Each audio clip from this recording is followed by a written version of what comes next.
គ្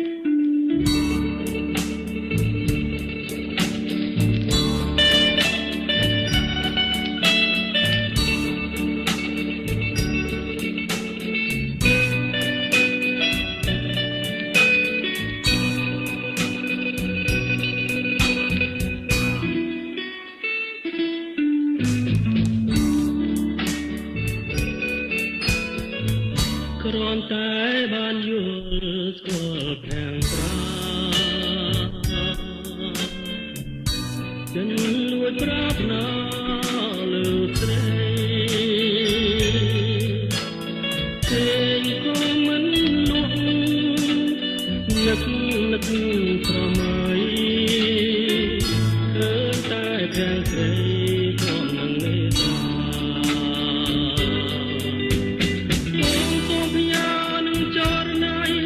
វាមួយយ៉ាងខ្លីគឺជាតែងក្តីស្នេហ៍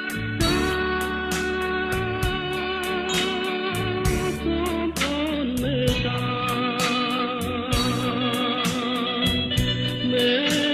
ដល់ចន្ទរៀមផង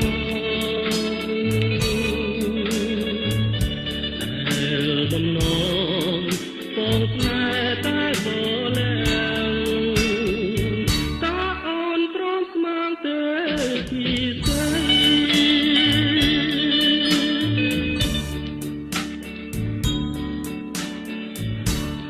ត្រាស្រទន់មានមន្តស្នេហ៍ល្អប៉ុនគេក្នុង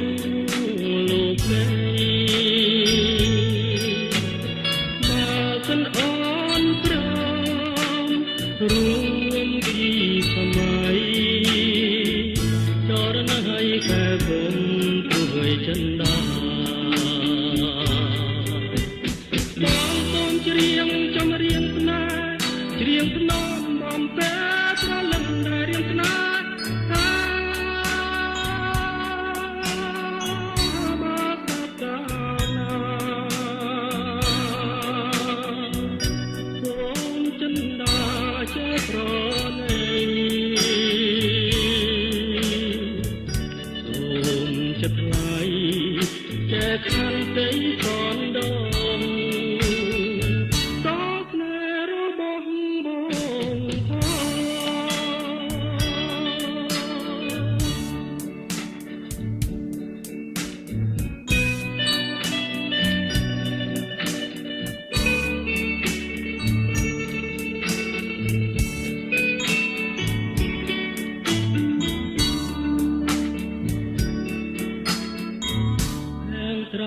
ស្រទន់មានមន្តស្នេហ៍ល្អប៉ុនគេក្នុងលោកនេះបើសិនអូនព្រមរួមពីសម័យ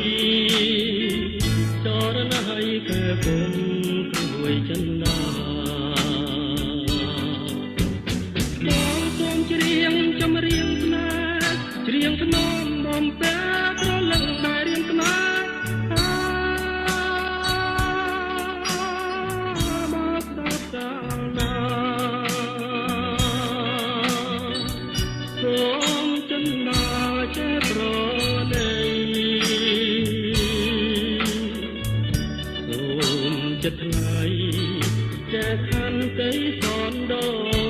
ង